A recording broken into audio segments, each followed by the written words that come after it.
और आइए अब आगे बढ़ते हुए बात कर लेते हैं आज की एक और बड़ी खबर की। खबर 20 साल बाद ठाकरे बंधुओं के मिलन की। बात महाराष्ट्र में भैया बनाम भाऊ की।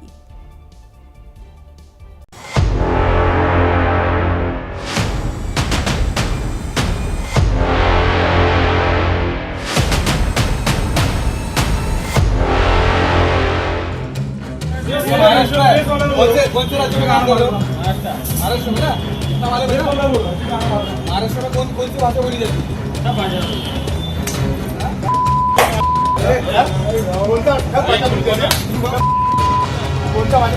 महाराष्ट्र में दुकान है तुम्हारा, मराठी में बात करने का ऐसा करके ना, जैसे मराठी में बात नहीं किया तो तुम्हारा दुकान पूरा तोड़ देंगे, तुमको जैसे भगा देंगे।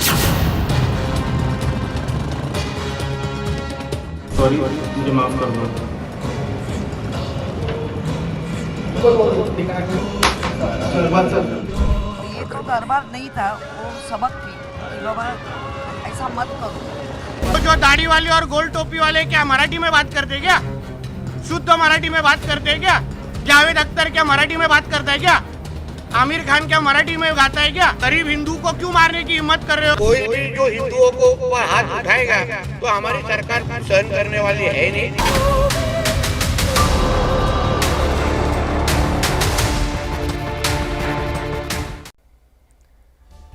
तो 20 साल के बाद आज ठाकरे बंधु एक साथ एक ही मंच पर नजर आने वाले हैं। मुंबई के वर्ली में राज ठाकरे और उद्धव ठाकरे एक साथ मराठी अस्मिता का झंडा बुलंद करेंगे। दरअसल महाराष्ट्र में एक बार फिर से हिंदी बनाम मराठी की जंग छिड़ गई है, लेकिन अफसोस की बात यह है कि अपनी अपनी सियासी जमीन को साधने के लिए सुविधा के मुताबिक हर किसी ने चुप्पी साध रखी है। वरना बताइए, अगर कानून के डंडे का डर होता तो किसी की हिम्मत क्या हो सकती थी कि सिर्फ मराठी भाषा ना जानने के अपराध में किसी की सरेआम पिटाई करके उसे नीचा दिखाया जाता। लेकिन सब कुछ आंखों के सामने ही हो रहा है। भैया वर्सेस भाऊ की इस जंग में वोट बटोरने के लिए इसे अब हिंदू मुसलमान का रंग भी दिया जा रहा है।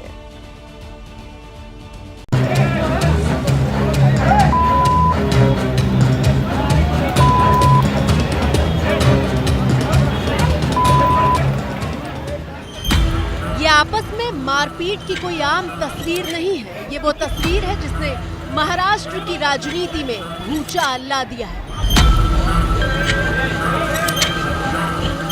अपने दुकान पे थोड़ा सा लड़ाई हो गया इनके साथ में, तो मैंने इनको थोड़ा सा मारा। तो आइंदा से मैंने ऐसे गलती नहीं करूँगा। सॉरी, मुझे माफ़ कर दो। सॉरी, मुझे माफ़ कर दो।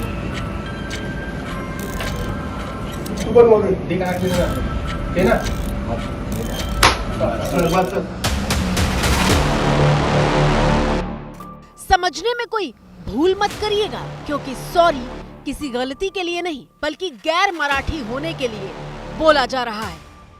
हम लोग पहले निवेदन देते हैं, उसके बाद हम लोग बात करते हैं, और उसके बाद भी कुछ नहीं हुआ तो फिर हम हमारे स्टाइल से काम करते हैं। सुन रहे हैं ना, खुद को कानून से ऊपर समझने वाले ये राज ठाकरे की पार्टी महाराष्ट्र नव निर्माण सेना के सैनिक हैं, जो महाराष्ट्र में मराठी अस्मिता के ठेकेदार बने हुए हैं। कुछ गलतियां होती है ना, और वो गलतियां ऐसी है कि हमारे मराठी के अस्मिता के ऊपर आई, लेकिन क्यों मारा? और विचार एक ही देख रहे हैं, बाकी लोग भी लेते हैं दरबार फरबार, उसमें क्या होता है? तो ये तो दरबार नहीं था, वो सबक थी कि बाबा ऐसा मत करो। तेवर देख लीजिए मैडम के, मराठी नहीं बोलोगे तो थप्पड़ मारकर सबक सिखाएंगे।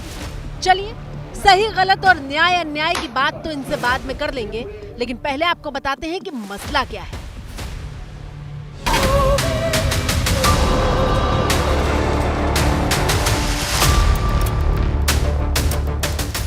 भैया वर्सेस भाऊ का पहला एपिसोड 29 जून को शुरू हुआ था।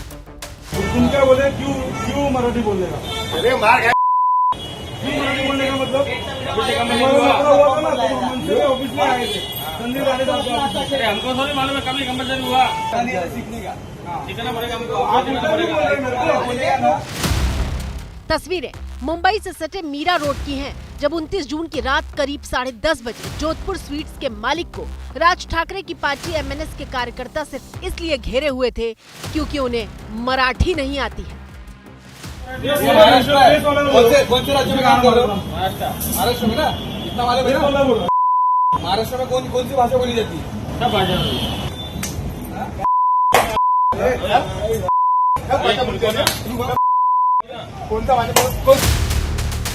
गजब की गुंडागर्दी है।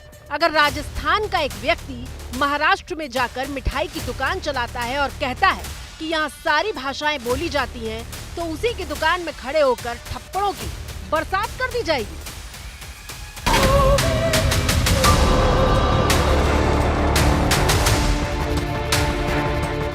म्युनिसिपालिटी वाले है ना 7-8 लोग आए दुकान के अंदर और उसके बाद में 4 जने कैश काउंटर पे गए। वो है ना सीधा है ना पानी का बोतल मांगा, तो जो कैशियर मेरा था उसने बोला कि छोटा वाला चाहिए कि बड़ा वाला चाहिए पानी का बोतल। तो उन्होंने बोला कि हिंदी मराठी में बात कर। तो मराठी बात के ऊपर बोलने के बाद उन्होंने गाली गलौज करना शुरू कर दिया। 2 दूसरे भी स्टाफ बाजू में खड़े थे, उनको भी बोलते हैं कि भाई मराठी बोलने का और महाराष्ट्र में दुकान है तुम्हारा, मराठी में बात करने का। ऐसा करके ना अंदर से मराठी में बात नहीं किया तो तुम्हारा दुकान पर तोड़ देंगे, तुमको जैसे भगा देंगे।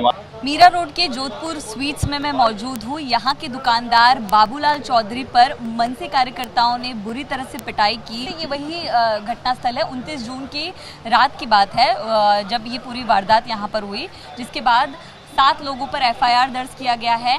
सवाल कार्रवाई को लेकर उठ रहे हैं कि अब तक गिरफ्तारी क्यों नहीं हुई है। पूरे मीरा रोड में व्यापारी संघ ने बंद भी बुलाया था, उसके बावजूद किसी तरह की कोई कार्रवाई बड़े स्तर पर नहीं देखी। मामले ने तूल पकड़ा तो एकनाथ शिंदे की पार्टी के संजय निरुपम दुकानदार से मिलने पहुंचे और MNS की गुंडागर्दी पर सवाल उठाए। जो कमजोर लोग हैं ना उन पे हमला करते हैं, जो मजबूत हैं उनसे जाके लड़के दिखाइए ना। बड़े बड़े अदानी अंबानी से मिलने जाते हैं, मराठी में बात करते हैं क्या वो लोग? तब जब वो हिंदी में बोलते हैं तो उनको थप्पड़ मारते हैं क्या? तो बेचारे जो गरीब लोग हैं, कमजोर लोग हैं, उनको क्यों सताना? लेकिन राज ठाकरे की पार्टी के जिला अध्यक्ष को सुनिए, जो बड़ी ही बेशर्मी के साथ अपनी गुंडागर्दी को जायज ठहरा रहे हैं। वो जिस तरीके से वो आदमी एटीट्यूड दिखा रहा था या जिस तरीके से हमारे लोगों से बात कर रहा था, तो वहाँ दूसरा कोई भी मराठी आदमी होता तो उसके साथ वही करता। ये क्या पहली बार हो गया क्या हम मराठी में बात नहीं करेंगे तो क्या हम लोग मारते रहते हैं क्या? मीरा रोड पुलिस के मुताबिक अब तक 7 MNS कार्यकर्ताओं पर FIR दर्ज की गई है। पुलिस ने इन सबको पूछताछ के लिए 2 दिन में हाजिर रहने के आदेश दिए हैं, लेकिन कानून का डर होता तो 2 दिन में कुछ अलग तस्वीर सामने आती।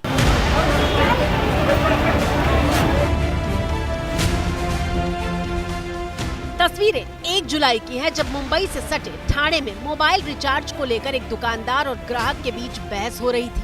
बहस हाथापाई में बदल गई और फिर ग्राहक को पीटकर लहूलुहान कर दिया गया।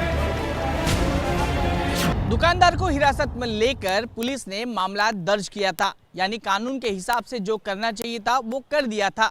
लेकिन ग्राहक को न्याय दिलाने के लिए उद्धव ठाकरे के पूर्व सांसद राजन विचारे बीच में आए, क्योंकि ग्राहक मराठी था और दुकानदार हिंदी भाषी।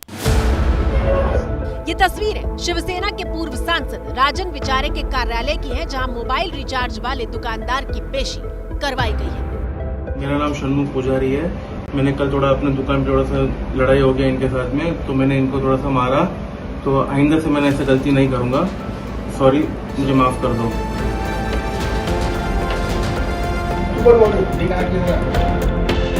कान पकड़कर माफी मंगवाई गई, पैर छुए, लेकिन बावजूद इसके नेताजी के हिसाब से अभी न्याय नहीं हुआ था।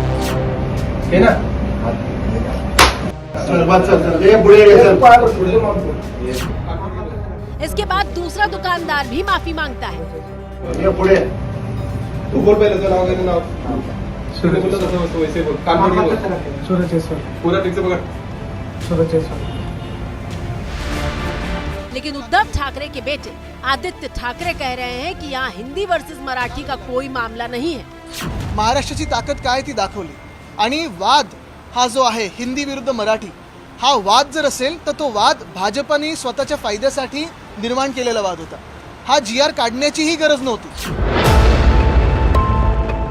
आदित्य ठाकरे भाषा विवाद वाले एंगल से इनकार कर रहे हैं, लेकिन कहानी तो एक कदम और आगे बढ़ गई जब महाराष्ट्र सरकार में मंत्री नितेश राणे इसे हिंदू मुसलमान की तरफ ले गए। हमारी सरकार एक हिंदुत्व विचार की सरकार है।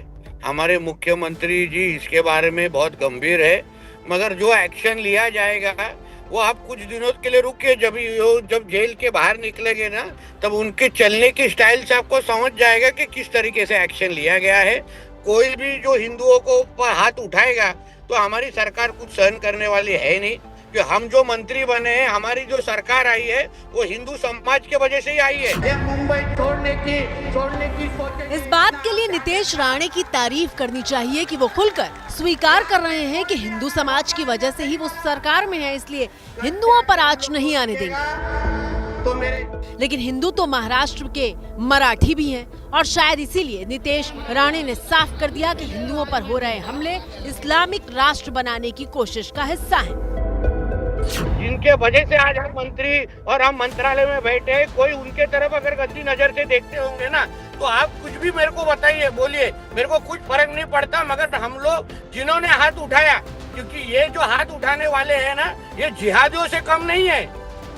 जो ये जिहाद इस तरीके से हिंदू राष्ट्र को बांटने का काम करते हैं, गजवाए हिंद के अंतर्गत हमारे देश को इस्लाम राष्ट्र बनाने की कोशिश कर रहे हैं, ये लोग उन्हीं को मदद कर रहे हैं। महाराष्ट्र में राजनीति का वोल्टेज हाई है और इसीलिए नितेश राणे के हमले का जवाब देने में राज ठाकरे की पार्टी ने बिल्कुल देर नहीं लगाई और हिंदू और हिंदी के बीच का फर्क समझाने आ गए। I think Nitesh Rane should understand one thing, that we are Hindu, but we are not Hindi. See, even Marathi people got beating from some Beparis in Thana. What Nitesh Rane has to say about this? Does he agree to that? If anybody insults Marathi, त्याच्या कानाखालीच पडणार.